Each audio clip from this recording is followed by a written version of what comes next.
संचालनालय मछली पालन विभाग छत्तीसगढ़ के अंतर्गत व्यापम मत्स्य निरीक्षक फिशरीज इंस्पेक्टर FFI 24 भर्ती परीक्षा का आयोजन करेगा, जिसका एग्ज़ाम 23 मार्च 2025 को आयोजित किया जाएगा।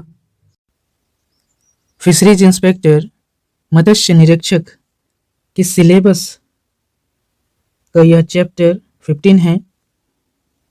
Fish and shellfish, pathology and microbial and parasitic disease of fish and shellfish.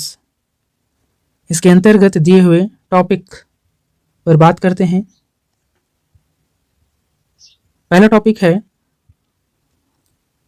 जलीय कृषि में फिन फिश और सेलफिश रोगों का महत्व, रोग विकास प्रक्रिया, रोग निदान में केस इतिहास और नैदानिक संकेत, इन सभी पर बात करते हैं। पहला है जलीय कृषि में फिनफिश और सेलफिश रोगों का महत्व। आर्थिक नुकसान। रोग जलीय कृषि में बड़े पैमाने पर आर्थिक नुकसान का कारण बनते हैं, जिससे उत्पादन में कमी, मृत्यु दर में वृद्धि और उपचार लागत में वृद्धि होती है। खाद्य सुरक्षा।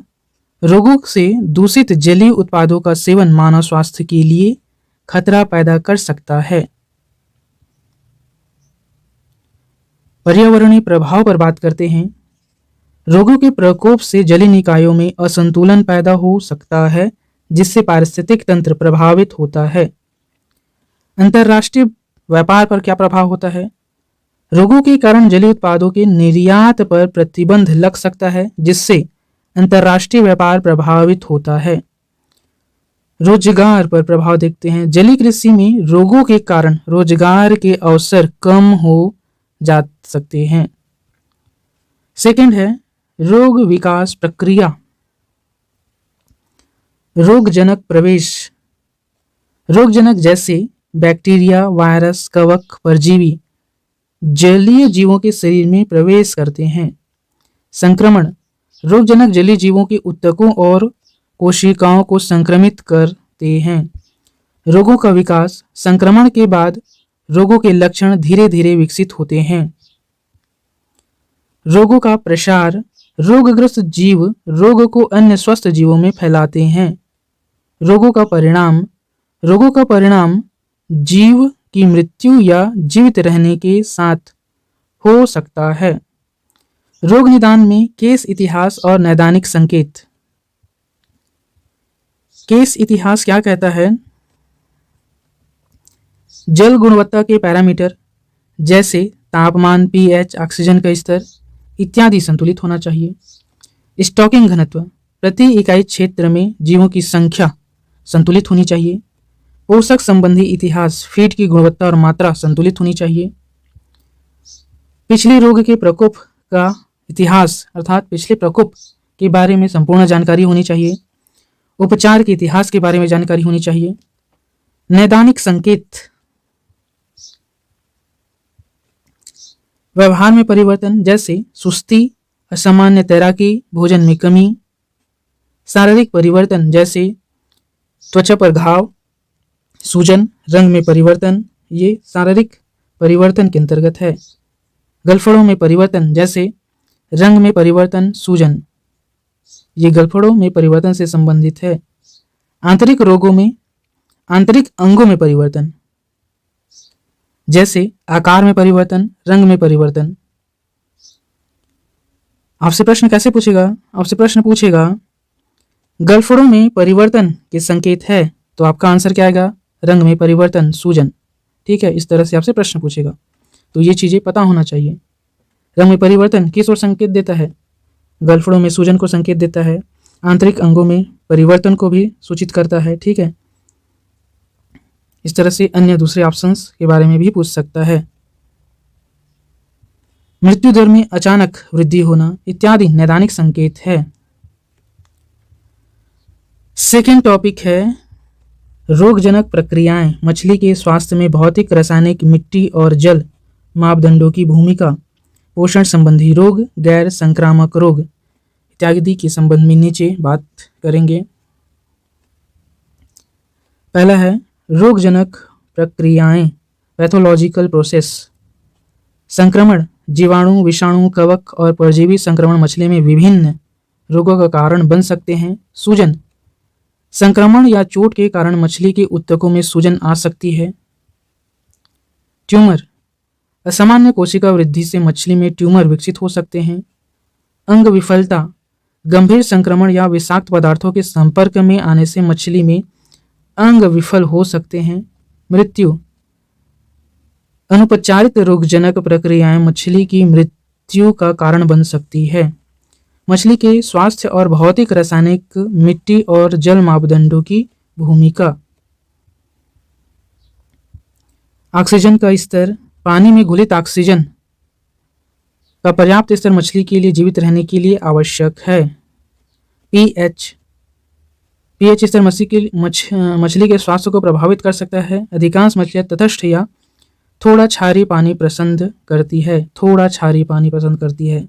तापमान, अमोनिया और नाइट्राइट, मिट्टी की गुणवत्ता, इन सभी पर हम बात कर चुके हैं। पोषण संबंधी रोग, न्यूट्रिशनल डिसीज। विटामिन की कमी से मछली में क्या हो सकता है? वृद्धि मंदता, कंकाल विकृति और प्रतिरक्षा में कमी हो सकता है। किसकी कमी से? विटामिन की कमी से। खनिज की कमी से क्या हो सकता है? खनिज की कमी से मछली में एनीमिया, कंकाल विकृति और मांसपेशियों की कमजोरियां हो सकती है। किस चीज की कमी से? कौन से लक्षण? ठीक है, विटामिन की कमी से ये लक्षण उत्पन्न होगा, खनिज की कमी से ये लक्षण उत्पन्न होंगे। किस चीज की कमी से क्या चीज या क्या लक्षण उत्पन्न हो रहा है, इसके बारे में पता होना चाहिए। ये इंपॉर्टेंट है एग्जाम की दृष्टि से। अगला है प्रोटीन की कमी से मछली में धीमी वृद्धि, मांसपेशियों की बर्बादी और प्रतिरक्षा में कमी हो सकती है। वसा की कमी से मछली में ऊर्जा की कमी, धीमी वृद्धि और प्रजनन क्षमता में कमी हो सकती है। असंतुलित आहार से मछली में मोटापा, यकृत रोग और अन्य स्वास्थ्य समस्याएं हो सकती है। गैर संक्रामक रोग, नॉन इन्फेक्शियस डिसीज। विषाक्तता, कीटनाशकों, भारी धातुओं या अन्य विषाक्त पदार्थों के संपर्क में आने से मछली में विषाक्तता हो सकती है। पर्यावरणीय तनाव, तापमान में अचानक परिवर्तन, कम ऑक्सीजन का स्तर या अन्य पर्यावरणीय तनाव मछली में बीमारी का कारण बन सकते हैं। अनुवांशिक विकार मछली में विकृति, धीमी वृद्धि और अन्य स्वास्थ्य समस्याओं का कारण बन सकते हैं। चोटें, मछली को चोटें लग सकती है, खासकर मछली पकड़ने या परिवहन के दौरान। उम्र से संबंधित रोग, जैसे जैसे मछली बूढ़ी होती जाती है वे विभिन्न रोगों के लिए अधिक संवेदनशील हो जाती है। नेक्स्ट टॉपिक है फिनफिश और सेलफिश के परजीवी, जीवाणु, कवक, वायरल रोगों के सामान्य लक्षण, जीवन चक्र, निदान, रोकथाम और उपचार। परजीवी रोग, पैरासाइटिक डिसीज, सामान्य लक्षण क्या है? शरीर पर सफेद धब्बा या सिस्ट बनना, खरोच या रगड़ाना, भूख कम लगना या वजन घटना, सांस लेने में कठिनाई, असामान्य व्यवहार जैसे सतह पर तैरना। नेक्स्ट है जीवन चक्र। परजीवी विभिन्न चरणों से गुजरते हैं जिनमें अंडे, लार्वा और वयस्क शामिल है। कुछ परजीवियों को अपने जीवन चक्र को पूरा करने के लिए मध्यवर्ती मेजबान की आवश्यकता होती है। पानी के माध्यम से या संक्रमित जानवरों के संपर्क से फैल सकता है। निदान पर आते हैं। प्रभावित ऊतकों या अंगों की माइक्रोस्कोपिक परीक्षण करना, पीसीआर जैसे आणविक परीक्षण करना निदान के अंतर्गत है। सीरोलॉजिकल परीक्षण ये भी निदान के एक उपाय है। रोकथाम किस तरीके से किया जा सकता है? अच्छी जल गुणवत्ता बनाकर, संक्रमित जानवरों को अलग कर नियमित परजीवी नियंत्रण उपचार कर हम रोकथाम कर सकते हैं। उपचार, रासायनिक उपचार, फार्मेलिन, मेलाकाइट ग्रीन, ये रासायनिक उपचार के उपाय है। जैविक उपचार जैसे परजीवी शिकारी को डालकर हम जैविक उपचार अपना सकते हैं। जीवाणु रोग की बात करते हैं। सामान्य लक्षण क्या है जीवाणु रोग के? त्वचा पर घाव या अल्सर का होना, आंखों का धुंधलापन होना, पेट का फूलना, रक्त स्राव होना, मृत्यु दर में वृद्धि होना, ये जीवाणु रोग से संबंधित है। इसका जीवन चक्र कैसे होता है? जीवाणु तेजी से गुणा करते हैं, मल्टीपल होते हैं, पानी के माध्यम से या दूषित भोजन के माध्यम से फैल सकते हैं। तनावपूर्ण स्थितियां जैसे खराब जल गुणवत्ता संक्रमण के जोखिम को बढ़ा सकती है। निदान, जीवाणु संक्रमण की निदान कैसे किया जा सकता है? जीवाणु संस्कृति और संवेदनशीलता परीक्षण कर, PCR कर, हिस्टोपैथोलॉजी कर, ये सभी जीवाणु संक्रमण के निदान के तरीके हैं। रोकथाम पर बात करते हैं। किस तरीके से रोकथाम किया जा सकता है जीवाणु संक्रमण का? टीकाकरण कर, एंटीबायोटिक प्रोफिलैक्सिस का उपयोग कर, अच्छी स्वच्छता प्रथाओं को अपनाकर हम जीवाणु संक्रमण की रोकथाम कर सकते हैं। उपचार क्या है? एंटीबायोटिक उपचार है। सहायक देखभाल जैसे बेहतर जल गुणवत्ता हम उपचार में अपना सकते हैं जीवाणु संक्रमण से। अब बात करते हैं कवक रोग, फंगल डिसीज। सामान्य लक्षण क्या है? त्वचा, पंखों या गलफड़ों पर सफ़ेद या भूरे रंग के धब्बे होना, ये कवक रोग के लक्षण हैं। कपास जैसी वृद्धि होना, ये भी कवक रोग के लक्षण हैं। अन्य लक्षण क्या है? आंखों का धुंधलापन होना, सांस लेने में कठिनाई होना, मृत्यु दर में वृद्धि होना, इत्यादि कवक संक्रमण के लक्षण हैं। सभी के बारे में आपको पता होना चाहिए। कॉमन लक्षण और उपचार किस तरीके से किया जा सकता है, ये दोनों चीज़ें आपको पता होना चाहिए। ठीक है, अभी हम हैं कवक संक्रमण पर। जीवन चक्र बात करते हैं। जीवन चक्र कैसे होता है इनका? कवक बीजाणुओं के माध्यम से प्रजनन करते हैं, पानी के माध्यम से, दूषित उपकरणों के माध्यम से फैल सकते हैं। कमजोर प्रतिरक्षा प्रणाली वाले जानवर संक्रमण के लिए अधिक संवेदनशील होते हैं। निदान का क्या तरीका है कवक संक्रमण का? निदान के लिए PCR करते हैं, कवक संस्कृति का उपयोग करते हैं, प्रभावित ऊतकों की माइक्रोस्कोपिक परीक्षण करते हैं। ठीक है, ये निदान के तरीके हैं। रोकथाम में क्या अपनाते हैं हम? रोकथाम के लिए अच्छी जल गुणवत्ता बनाए रखना, संक्रमित जानवरों को अलग रखना, कवकनाशी का उपचार करना, ये रोकथाम के तरीके हैं। कवक के उपचार कैसे किया जा सकता है? कवकनाशी उपचार जैसे मेलाकाइट ग्रीन का प्रयोग कर हम उपचार कर सकते हैं। सहायक देखभाल जैसे बेहतर जल गुणवत्ता को अपनाकर हम कवक संक्रमण से क्या बच सकते हैं, इसका उपचार कर सकते हैं। वायरल रोग, वायरल डिसीज। सामान्य लक्षण क्या है? असामान्य व्यवहार जैसे सुस्ती, चक्कर लगना, त्वचा का लालिमा या सूजन होना, आंखों या गलफड़ों का स्राव होना, मृत्यु दर में वृद्धि होना, ये सामान्यतः वायरस रोग को प्रदर्शित करते हैं मछलियों में या जलीय जीवों में। जीवन चक्र क्या है? वायरस मेजबान कोशिकाओं के भीतर प्रजनन करते हैं, पानी के माध्यम से या संक्रमित जानवरों के संपर्क से फैल सकते हैं। कुछ वायरस लंबे समय तक पर्यावरण में जीवित रह सकते हैं। निदान क्या है? निदान के तरीके क्या हैं? PCR, सीरोलॉजिकल परीक्षण, इलेक्ट्रॉन माइक्रोस्कोपी, ये निदान के तरीके हैं। रोकथाम के लिए हम क्या अपना सकते हैं? टीकाकरण, अच्छी जैव सुरक्षा प्रथाओं को अपना सकते हैं रोकथाम के लिए। रोकथाम की बात करते हैं। रोकथाम के क्या तरीके हैं? टीकाकरण, अच्छी जैव सुरक्षा प्रथाओं को अपनाकर हम वायरस संक्रमण से रोकथाम कर सकते हैं। संक्रमित जानवरों को अलग कर भी हम रोकथाम में सहायता कर सकते हैं। उपचार क्या है? कोई विशिष्ट एंटीवायरस उपचार नहीं है।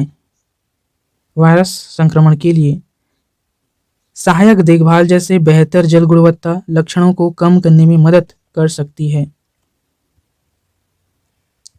नेक्स्ट है जलीय कृषि में संगरोध और स्वास्थ्य प्रमाणन SPF और SPR, स्टॉक विकास और अनुप्रयोग, जैव सुरक्षा सिद्धांत, स्वच्छता और पादप स्वच्छता समझौता, इन सभी पर बात करेंगे।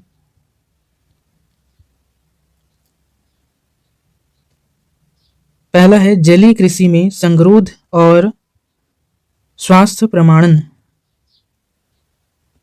रोग नियंत्रण। संगरोध का मुख्य उद्देश्य जलीय कृषि जीवों में रोगों के प्रसार को रोकना है। अंतर्राष्ट्रीय व्यापार। स्वास्थ्य प्रमाणन अंतर्राष्ट्रीय व्यापार में जलीय कृषि उत्पादों की सुरक्षा और गुणवत्ता सुनिश्चित करता है। आर्थिक नुकसान से बचाव। संगरोध उपायों से बीमारियों के प्रकोप से होने वाले आर्थिक नुकसान को कम किया जा सकता है। ये सभी quarantine and health certification in aquaculture से संबंधित बातें हैं। नेक्स्ट है प्रजातियों की सुरक्षा। यह स्थानीय जलीय प्रजातियों को विदेशी बीमारियों से बचाता है। उपभोक्ता विश्वास। स्वास्थ्य प्रमाणन उपभोक्ताओं को सुरक्षित और स्वास्थ्य जलीय कृषि उत्पादों का आश्वासन देता है। सेकंड है SPF and SPR, stocks development and application. SPF विशिष्ट रोगजनक मुक्त। इन स्टॉक्स को विशिष्ट रोगजनकों से मुक्त रखा जाता है जिससे उच्च उत्तरजीविता दर और बेहतर विकास सुनिश्चित होता है। SPR विशिष्ट रोगजनक प्रतिरोधी। इन स्टॉक्स में विशिष्ट रोगों के प्रति प्रतिरोधकता होती है जिससे रोग के प्रकोप का खतरा कम होता है। उत्पादकता में वृद्धि। SPF और SPR स्टॉक्स का उपयोग करके जलीय कृषि उत्पादन में वृद्धि की जाती है। दवाओं का कम उपयोग। रोग प्रतिरोधकता क्षमता के कारण इन स्टॉक्स में दवाओं का उपयोग कम होता है जिससे पर्यावरण पर सकारात्मक प्रभाव पड़ता है। अनुसंधान और विकास। इन स्टॉक्स का उपयोग जलीय कृषि में अनुसंधान और विकास के लिए महत्वपूर्ण है। जैव सुरक्षा सिद्धांत, बायोसिक्योरिटी प्रिंसिपल्स, क्या है ये? रोगों की रोकथाम पर बात करते हैं। जैव सुरक्षा का मुख्य उद्देश्य जलीय कृषि सुविधाओं में रोगों के प्रवेश और प्रसार को रोकना है। स्वच्छता। जैव सुरक्षा में स्वच्छता महत्वपूर्ण है जिससे उपकरणों की सफाई, पानी की गुणवत्ता नियंत्रण और कर्मचारियों की स्वच्छता शामिल है। संगरोध। नए स्टॉक को संगरोध करना और रोगों के लक्षणों के लिए उनकी निगरानी करना महत्वपूर्ण है। परिवहन नियंत्रण। संगरोध में क्या है? निगरानी करना महत्वपूर्ण है। परिवहन नियंत्रण। जलीय कृषि जीवों के परिवहन के दौरान जैव सुरक्षा उपायों का पालन करना आवश्यक है। रिकॉर्ड रखना। रोगों के प्रकोप और जैव सुरक्षा उपायों का विस्तृत रिकॉर्ड रखना महत्वपूर्ण है। इत्यादि सभी बातें इसके अंतर्गत है। जैव सुरक्षा सिद्धांत बायोसिक्योरिटी प्रिंसिपल के अंतर्गत है।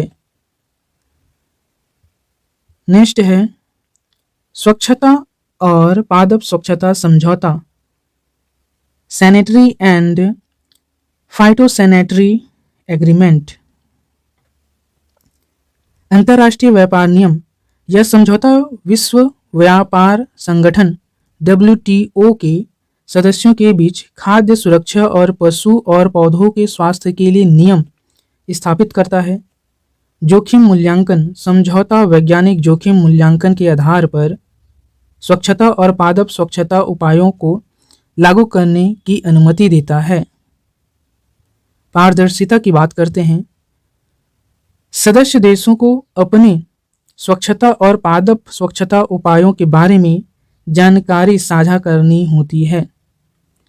विवाद समाधान समझौता सदस्य देशों के बीच स्वच्छता और पादप स्वच्छता उपायों से संबंधित विवादों को हल करने के लिए एक प्रक्रिया प्रदान करता है। उपभोक्ता सुरक्षा यह समझौता उपभोक्ताओं को सुरक्षित खाद्य उत्पादों की उपलब्धता सुनिश्चित करता है। नेक्स्ट टॉपिक है पर्यावरणीय प्रबंधन के माध्यम से रोग नियंत्रण, रोग निदान के सिद्धांत, पारंपरिक आधारित नैदानिक विधियां, त्वरित नैदानिक विधियां, इन सभी के संबंध में बात करेंगे। पर्यावरणीय प्रबंधन क्या है? पानी की गुणवत्ता बनाए रखना, तनाव को कम करना और स्वस्थ आवास प्रदान करना पर्यावरणीय प्रबंधन के अंतर्गत आता है। पारंपरिक निदान सूक्ष्मदर्शी परीक्षा, ऊतक विज्ञान और जीवाणु संस्कृति पारंपरिक निदान के अंतर्गत है। आधारित निदान PCR, एलिसा और इम्यूनोफ्लोरोसेंस क्या है? PCR, एलिसा और इम्यूनोफ्लोरोसेंस आधारित निदान के अंतर्गत है। त्वरित निदान पर बात करते हैं। लैटरल फ्लो एक्सेस और पोर्टेबल PCR त्वरित निदान में है। रोग निदान के सिद्धांत विशिष्टता, संवेदनशीलता और सटीकता रोग निदान के सिद्धांत है।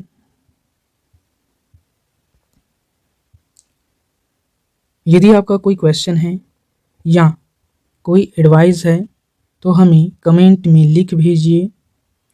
आप हमें सपोर्ट करने के लिए चैनल को सब्सक्राइब कर बेल आइकन को ऑन कर दीजिए, जिससे आप तक न्यू वीडियो का नोटिफिकेशन पहुंच सके।